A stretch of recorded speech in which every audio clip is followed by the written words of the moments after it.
बिस्मिल्लाहिर्रहमानिर्रहीम। दरवाज़ा खोल दो बेटे, मैं तुम्हें तुम्हारे मसाइल का हल बताने आया हूँ। तुम्हारी सारी परेशानियाँ दूर हो जाएंगी। नहीं डैडी, नहीं डैडी, मैं दरवाज़ा नहीं खोलूँगी। एक बार मेरी बात सुन लो, मुझे अपने पास आने दो। इसमें कोई हर्ज भी नहीं है, किसी को मालूम भी नहीं होगा।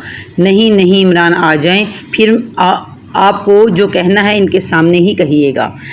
ये थी खौफ से लरसती कांपती एनी, जो उस घर के कमरे में अपने नन्हे बच्चों के साथ बंद थी, जहां वो बड़े चाव से शादी करके लाई गई थी। लेकिन शादी के चंद बरस बाद ही इसे अपने ससुर से खौफ आने लगा। इसके ससुर ने कई बार एनी को जिनसी तौर पर हरासा करने की कोशिश की। बदनामी का खौफ एनी की रग रग में समा चुका था, जिसकी वजह से वो इस मौजू पर ज़बान खोलते हुए घबराती है कि कहीं ऐसा ना हो कि उल्टा इसी पर इल्ज़ाम लगा दिया जाए। दूसरी तरफ इसके ससुर को घर में एक बहुत ही मुहज़्ज़ब और अच्छा इंसान समझा जाता है, और कोई ये सोच भी नहीं सकता कि वो इतना घिनौना फील कर सकता है। शायद यही वजह है कि एनी अपने ससुर के कभी इरादों के मतलब कुछ भी कहते हुए डरती है कि कहीं ऐसा ना हो कि वो ज़ुबान खोले और मुसीबतों का एक और पहाड़ इस पर टूट पड़े।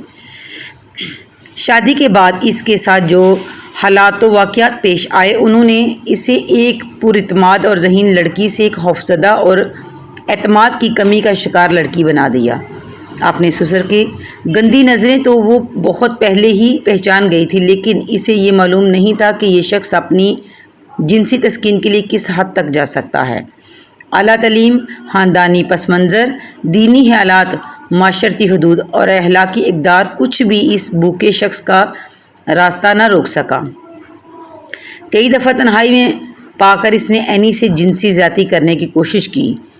कई बार इसका हाथ पकड़ने, अपने करीब करने, इसके कमरे में घुसने की हरकत पर वो बुरी तरह धुतकारे गए, मगर नज़रों की गंदगी में कमी न आई। ये वाक़या अंदरून सिंध या पंजाब या किसी और पसमानदा इलाके का नहीं है, जहाँ ऐसे वाक़यात का होना कोई गैर मामूली बात नहीं, बल्कि ये पाकिस्तान के एक बड़े शहर में पढ़े लिखे, खाते पीते घराने की दास्तान है। एनी का मसला भी शायद इतनी गंभीर शक्ल अख्तियार न करता अगर इसका शौहर इसका साथ देता। एनी और इमरान की शादी 6 बरस कबल हुई थी, और शादी भी कोई ऐसी वैसी नहीं, लड़का और लड़की दोनों ही की एक दूसरे को पसंद की वजह से हुई। फिर दोनों ख़ानदान भी राज़ी थे, मगर शादी के चंद ही रोज़ बाद लड़के की मर्दानगी और गैरत इसके सारे जज्बात पर हावी आती गई। अपनी पसंद की हुई बीवी के बारे में इसके ख्यालात बदलने लगे। वो लड़की जो अपनी पसंद के शख्स से शादी कर सकती है, इसकी नज़रों में नहायत नीच थी, न जाने किस घटिया ख़ानदान की। कहा जाता है कि औलादे नौरीना औरत का बड़ा सहारा है, लेकिन ऐसा भी ना हुआ। 2 बेटों की माँ होने के बावजूद वो गैर महफूज थी। ना तो शौहर का प्यार और ना घर का तहफ़्फ़ुज़ एनी के हिस्से में कुछ भी ना आ सका। ससुर के बारे में ज़बान खोलती तो खुद ही बदनाम होती। इसके ससुर अपने घर में एक नेक अजीम देवता का दर्जा रखते थे, जिनके बारे में ऐसी वैसी बात करना भी गुनाह अजीम था। तो फिर वो नीच ख़ानदान की लड़की कैसे ये जुर्त कर सकती थी।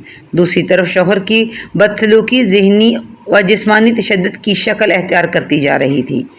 अलहदगी का सोचती तो बच्चे छिन जाने का डर था। ससुर का रवैया बरकरार रहा। नाजरीन, स्कूल हो या दफातर या अपने ख़ानदान वाले, औरत कहीं भी महफूज नहीं है, और नज़रों के ये हरीस हर शहर, गांव और कस्बे में पाए जाते हैं।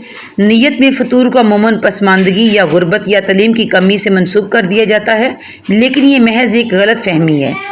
और ये बात है पाकिस्तान के दारुल हुकूमत की, जिसे पाकिस्तान का मॉडर्न शहर कहा जाता है। जो कुछ पसमानदा इलाकों, शहरों और गाँव में होता है, इसका तो तसव्वुर भी मुहाल है। नाज़रीन, हमारी इस कहानी के बारे में कमेंट ज़रूर दीजिएगा। हाँ, अगर अभी तक आपने हमारा चैनल सब्सक्राइब नहीं किया तो सब्सक्राइब कर दीजिएगा प्लीज़।